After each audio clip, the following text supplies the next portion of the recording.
And welcome back. We continue with our team coverage here at Fox Carolina, and we want to go straight out live to my co-anchor Cody Alcorn, who is in Abbeville County. I know you're near a fire department there, Cody, and got some information from a fire marshal. We saw a lot of damage with trees down. What are you seeing?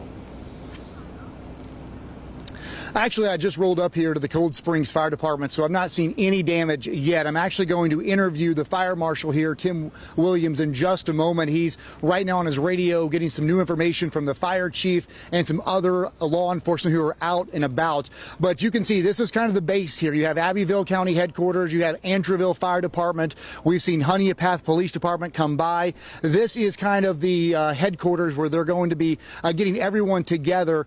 We do know there are a lot of roads closed around this area on Highway 20 over to Lounsville. I actually talked with the sheriff here in Abbeville County. He's actually heading over to Lounsville. They're shutting a number of roads down right now, and in fact, what we're hearing is a lot of trees down, a lot of power lines, but what they're trying to figure out now is, are there any structures that have been damaged or destroyed, anybody possibly trapped, any crashes out there in relation to this, what we believe is a tornado that came through here earlier this afternoon. As you've seen, Chief Meteorologist Kendra Kent has been on the air all afternoon. They followed this. They let you know about this storm that had this warning with it. And again, we are at Cold Springs Fire Department right now on Highway 20. And walking over in just 1 second will be the Fire Marshal, Tim Williams. We're going to swing over here. He literally is just getting some new information. And Tim, I know you're extremely busy, but what can you tell us right now you guys are hearing out there? A lot of damage throughout Stevenson Road, Old Hodges Road, all the way to 72. We have Stevenson Road shut down between Old Hodges and Old Douglas Mill. Stevenson Road at 72 is shut down. The entire area through there, a lot of trees. We did have a tree fall on a car. No injuries. Stevenson Road at Noble is shut down.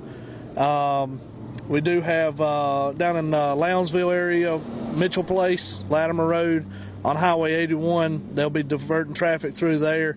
That's from the Lounsville area to Calhoun Falls area. We do have several homes that have been damaged, a couple trees through some homes, and no injuries reported at this time. Now, we just got here. You guys have been here. Can you tell us about what time this rolled through and what you guys are hearing happened out here?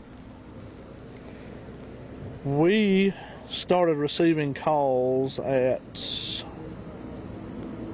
around, I would say 2 p.m. today, something like that. That's all. It just started hitting from there. We saw tornadoes warning, and from there it just jumped right on us pretty quick, and we was behind the 8 ball to get started. So now, have you guys got any confirmation that tornado touched down? Anybody witnessed this touchdown? Not that we've heard. But there is a lot of damage, a lot of trees, a lot of tops taken out, and a lot of property that has been damaged. And you're the Fire Marshal Hill. Can you explain what's now going to happen, kind of your game plan and what you guys are out there doing at this hour? Emergency management is out as we speak, assessing some damages. National Weather Service and some other folks are working with him to come up with a plan for tomorrow to come back and look at a lot of these things. Our goal now is just to make sure we're getting the roads open back up, waiting on power companies to come out, Public Works from Abbeville County and the South Carolina DOT. And what do you want people out here in this area? I know a lot of it's a rural area. What do you want people to know at this point who are watching that live in these areas? Just be cautious, be vigilant with watching out for the roadblocks. A lot of firefighters and personnel are out working. Just be careful. Watch your surroundings. All right. Well, Tim, thanks so much. I know you're busy. And again, so that's the latest information we have right now. Again, we just got here from Greenville. Once these warnings were over and these storms moved out, we actually got on the road. We didn't want to be in the middle of this. So what we're going to do is actually get off here, and we're going to head to some of those areas that we can actually get to. And you heard Tim mention they do have some trees down on homes.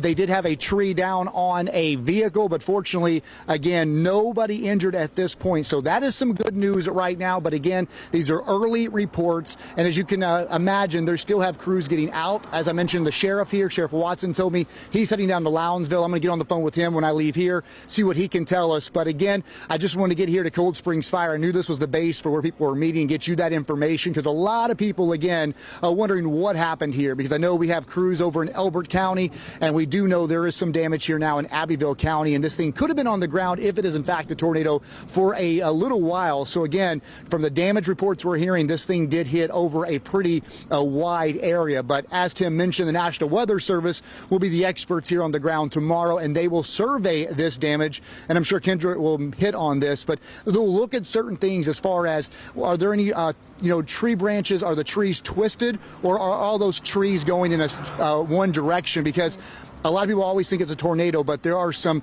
really key determinations when the Weather Service comes out here to determine if it was an actual tornado that touched down or possibly straight line winds. But whatever did happen here in Abbeville County of Highway 20, it's definitely left behind a lot of destruction. And as I mentioned, Tori, we're going to get off here and actually head over to some of those hard hit areas and try to give you a firsthand look at what they are seeing here on the ground in Abbeville County. Yeah, and Cody, hearing from the fire marshal who you just spoke with, he was rattling off a list of those closed roads with all those trees down. So we'll check in with you in just a little bit when you find some of that damage, but stay safe out there. Yeah, and if any missed those, again, I'm sure the newsroom's going to be watching this back over. They'll get those roads to you guys on Facebook here. We'll get them on the air as well. I know he rattled those off, but again, that was just the latest he was getting from his crews that are out there. And those could grow as we get more information. And again, my next hit, I'll try to get some of the area that's been hit and update you on some of those road closures and some possible power outages as well in the area. All right, Cody, we'll check in with you. Thank you.